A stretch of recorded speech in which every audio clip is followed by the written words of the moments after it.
देखिए, जिस तरह से बांग्लादेश में हुआ, अभी श्रीलंका और अगला जो नेपाल में हुआ, ये इसके पीछे आप सोच करके देखिए कि किस तरह की मानसिकता के लोग वहाँ का शासन चला रहे थे। वो हर जगह आप ये एक चीज़ कॉमन पाएँगे कि वहाँ का जो चुनाव आयोग था, उसने सरकार के साथ मिल करके वहाँ पर विपक्ष के लोगों को नकारा साबित करने की कोशिश किया और जनता ये बात समझ गई कि ये लोग तानाशाही कर रहे हैं, दिखावे का लोकतंत्र है, लेकिन ये लोग राजतंत्र की तरह से देश चलाना चाहते हैं और उसी की पृष्ठभूमि बनती चली गई और इस तरह के आंदोलन खड़े हुए। हालाँकि आपको एक चीज़ और देखिए कि पूरे सोशल मीडिया से या प्रधानमंत्री जी या मेन स्ट्रीम मीडिया या प्रिंट मीडिया, डिजिटल किसी भी प्लेटफॉर्म पे आप ऑपरेशन सिंदूर का नाम बिल्कुल आप गायब पाएंगे, जबकि यही सरकार थी जो सीना ठोक करके पहले जब वहाँ पे पुलवामा, वहाँ पे जो हमारे निर्दोष लोगों को जब मारा गया था, तो प्रधानमंत्री जी जाकर के बिहार में उन्होंने रैली में बहुत सी बातें और उसके बाद से ऑपरेशन सिंदूर के बाद से ये हो जाएगा वो हो जाएगा। या तो डोनाल्ड ट्रंप ने मोदी जी को कहा कि आप ऑपरेशन सिंदूर की बात करना बंद कर दीजिए, तब मैं ये कहना बंद कर दूंगा कि भाई उसका हस्तक्षेप मेरा था जिसकी वजह से वो ऑपरेशन सिंदूर रुका था। तो ये एक जो मेन स्ट्रीम मीडिया से ऑपरेशन सिंदूर का गायब होना और प्रधानमंत्री जी के भाषणों में से कहीं भी ऑपरेशन सिंदूर का नाम ना आना, ये बताता है कि ऊपर के लेवल पर कुछ ना कुछ गड़बड़ियां हैं जो देश की जनता के सामने आनी चाहिए। और हम लोग बार बार मांग करते हैं कि ऑपरेशन सिंदूर कैसे बंद हुआ और केवल 12 मिनट सरकार कह रही है कि केवल 12 मिनट का हमारा ऑपरेशन था, 12 मिनट में हमारे लोग गए और मार करके चले आए। लेकिन सरकार ने तो बिल्कुल नहीं कहा ना उसके बाद भी कि ऑपरेशन सिंदूर खत्म हो गया। सरकार तो बार बार ये कहती रही है कि ऑपरेशन सिंदूर अब भी चालू है, अब भी चालू है ऑपरेशन सिंदूर। अभी भी नहीं बोला उन्होंने कि ऑपरेशन सिंदूर खत्म है। देखिए, यही तो बात है, चलने के लिए तो कोरोना भी चल रहा है, चलने के लिए कोरोना खत्म थोड़ी हुआ है, अभी भी उसके वैक्सीन है, बन रहे हैं, वैक्सीन बिकेंगे भी। चलने के लिए तो पोलियो के ड्रॉप्स आज भी पिलाए जा रहे हैं। इसका ये मतलब थोड़ी है कि वो ऑपरेशन चलता रहेगा, वो बीमारी है क्या? ऑपरेशन सिंदूर को आपने बीमारी समझ रखा है कि लाइलाज बीमारी, इसको चलाएंगे। तो सरकार जवाब देगी ना, सरकार ने नहीं बोला कि बंद है अभी। तो सर यही तो बात है कि सरकार बोल नहीं रही है ना। आखिर बोल क्यों नहीं रही है? ऑपरेशन कितना लंबा है भाई, बता दो, कोई डेडलाइन बता दो। इन्होंने कहा था कि फिर से कोई आक्रमण होगा तो हम मानेंगे कि पाकिस्तान की तरफ से हम पे हमला किया गया। अभी आप 2-3 दिन पहले आपने देखा था फिर से हमला हुआ था, आतंकवादी मारे गए, घुसपैठिए मारे गए। तो आखिर वो ऑपरेशन अगर सिंदूर चल रहा था प्रधानमंत्री जी के कथनानुसार, तो प्रधानमंत्री जी को फिर से ऑपरेशन सिंदूर में मिसाइलें दाग देनी चाहिए। ये तो खाली देश को भ्रमित करने के लिए सरकार के हथकंडे थे उस समय, लेकिन वो बैकफायर कर गया। ऑपरेशन सिंदूर सरकार के लिए बैकफायर साबित हुआ। इसीलिए जिस तरह से हमारे नेता ने जिस समय जीएसटी आया था उन्होंने कहा था 5 स्लैब नहीं होने चाहिए, आज झुकी सरकार 2 स्लैब पे आई है। हमारे नेता ने कहा था कि नोटबंदी इस देश में महामंदी ला करके आएगी, वो सही साबित हुआ। हमारे नेता ने कहा जाति जनगणना होनी चाहिए, सरकार ने माना। हर जगह हमारे नेता की बात सब साबित हो रही है। तो हमारे नेता ने जो भी कहा है वो आज 100% लागू हो रहा है, क्योंकि हमारे नेता दूरदर्शी हैं, दूर की सोचते हैं, पढ़े लिखे व्यक्ति हैं। इस तरह से नहीं है कि जो जिस तरह से सरकार अपनी डिग्री बचाती है। नमस्कार, स्वागत है आपका। मेरा नाम है विपिन विभाग। हमारे साथ हैं कन्हैया लाल चौहान जी, कांग्रेस के वरिष्ठ नेता। स्वागत है साहब। नमस्कार, धन्यवाद। कन्हैया लाल जी, बड़े खुश नज़र आ रहे हो। बिहार में माहौल कैसा है? बिहार का माहौल चकाचक है। अच्छा, आने वाले समय बताएगा बिहार कैसा जा रहा है। बिहार करवट ले रहा है। अच्छा, बिहार करवट ले रहा है और बिहार वो करने जा रहा है जो पूरे देश में एक डंका बजेगा। झूठे जो डंका वीर हैं वो तो जा रहे हैं, असली डंका बजाने वाले लोग आ रहे हैं। मतलब डंका वीर जा रहे हैं और असली डंका बजाने वाले आ रहे हैं। बजना डंका ही है। देखिए, डंका तो बजता ही है। कोई भी काम जब होगा, जब भी हमारे समाज में, घर में, परिवार में कुछ होता है तो आदमी कोई बच्चा पढ़ के निकलता है तो भी ये कहा जाता है भाई इसने डंका बजा दिया। और एक और होता है, कोई गलत काम भी कर देता है तो लोग बोलते हैं कि भैया इसने तो डंका बजा दिया। तो वो जो टोन है वो बता देती है कि किस तरह का डंका अच्छा, तो है। ये बताओ, चुनाव में कैसा डंका बजने वाला है बिहार के अंदर?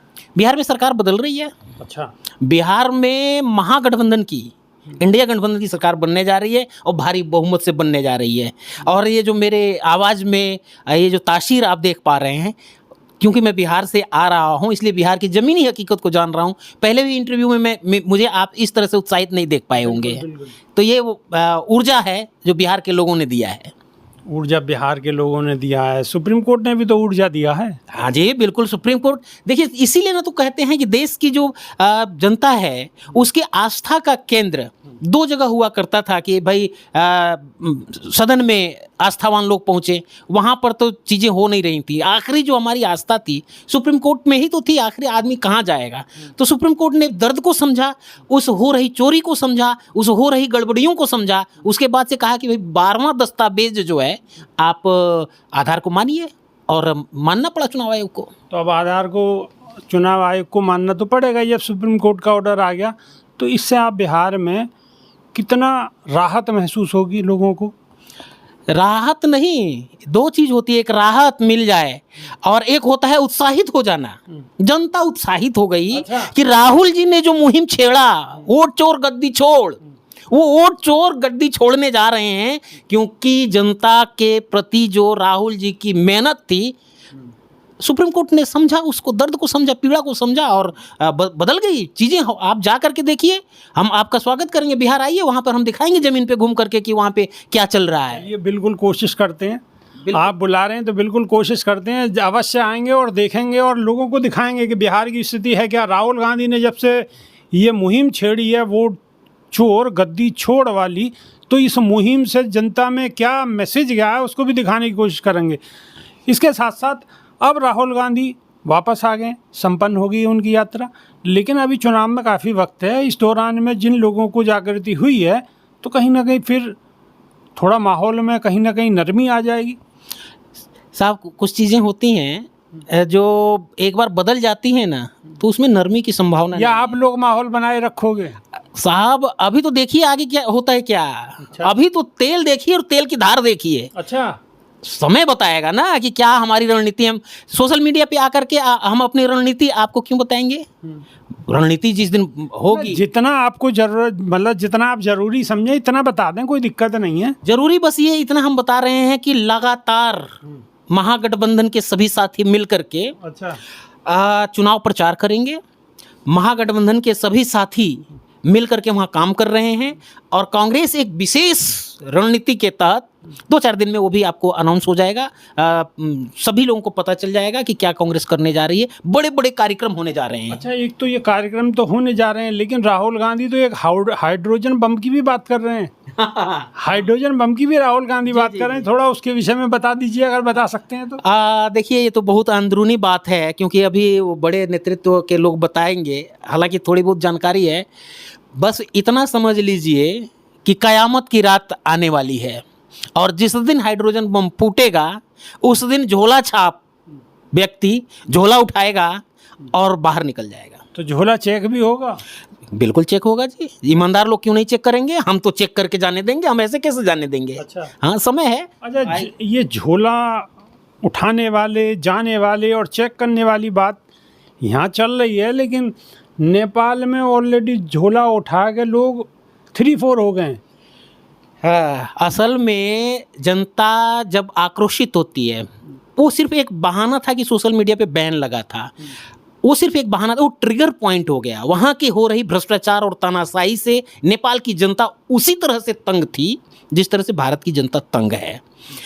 वो, मैं तो ये कभी नहीं कहूँगा, हम लोग हिंसा के कभी भी समर्थक नहीं रहे हैं कि उस तरह की चीज़ें हमें संविधान ये इजाज़त देता है। हाँ, ना तो हमें संविधान इजाज़त देता है, लेकिन जनता का जो आक्रोश है अपने मताधिकार का प्रयोग करके और अपने संविधान के द्वारा जो मिली हुई शक्तियां हैं उनका प्रयोग करते हुए हम इस देश से इस निकम्मी, तानाशाही और बेरोजगारी को प्रोड्यूस करने वाली सरकार को हम उखाड़ फेंकेंगे।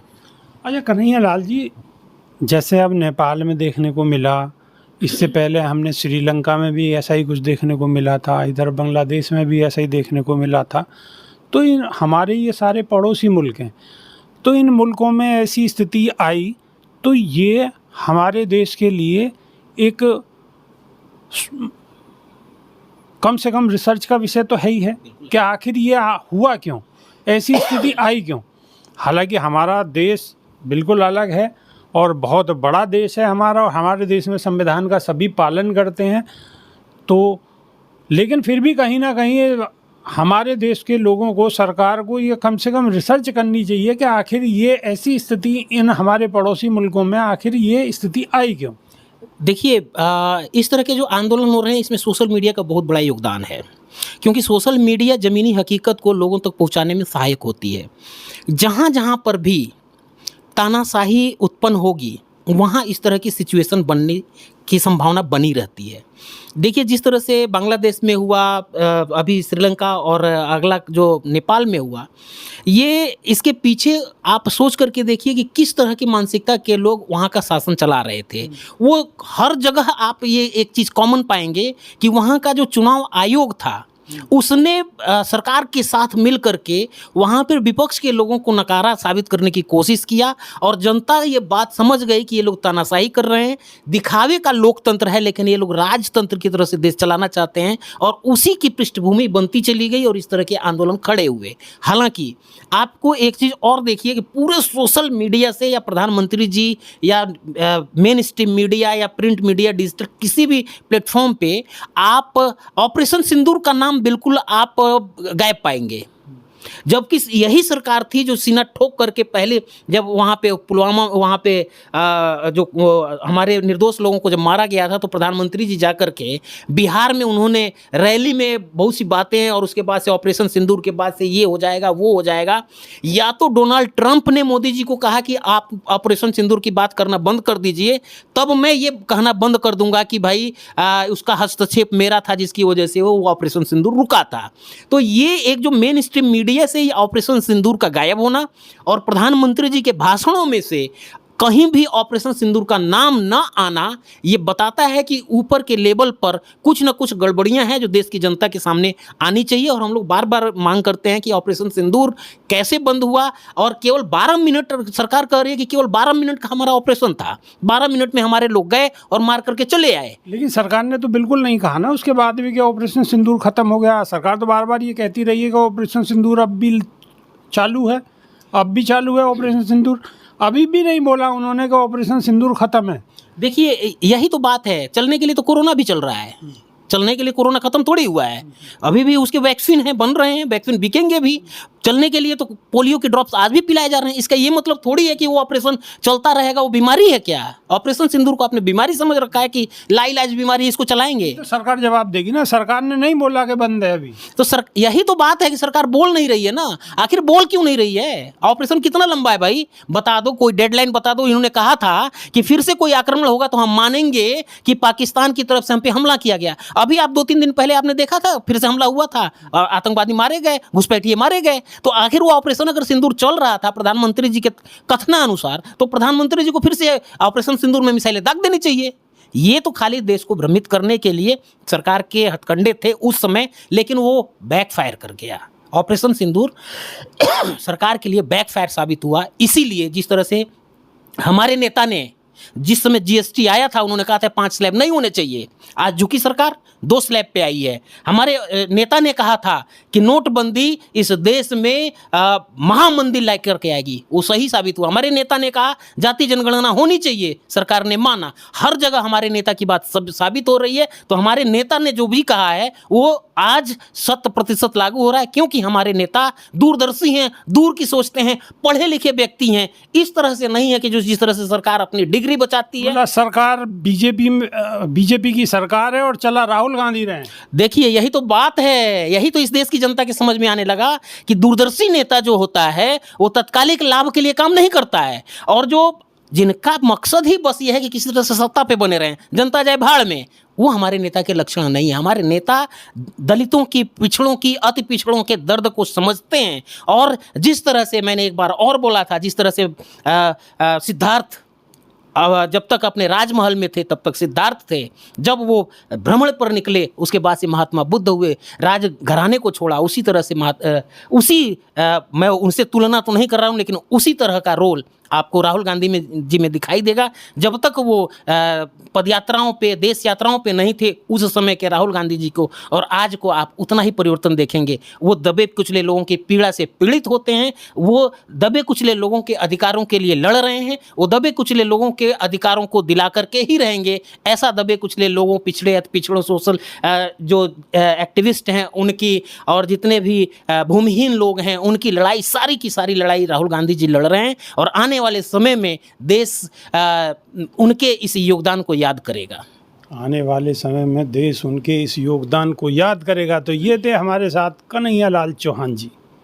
कन्हैया लाल चौहान जी की बातों से आप कितना सहमत हैं, कमेंट के माध्यम से आप अपनी राय रख सकते हैं, हमें इंतज़ार रहेगा। तो अभी के लिए सिर्फ इतना ही, नई वीडियो में फिर रूबरू होंगे। बहुत बहुत शुक्रिया सर। धन्यवाद। नमस्कार।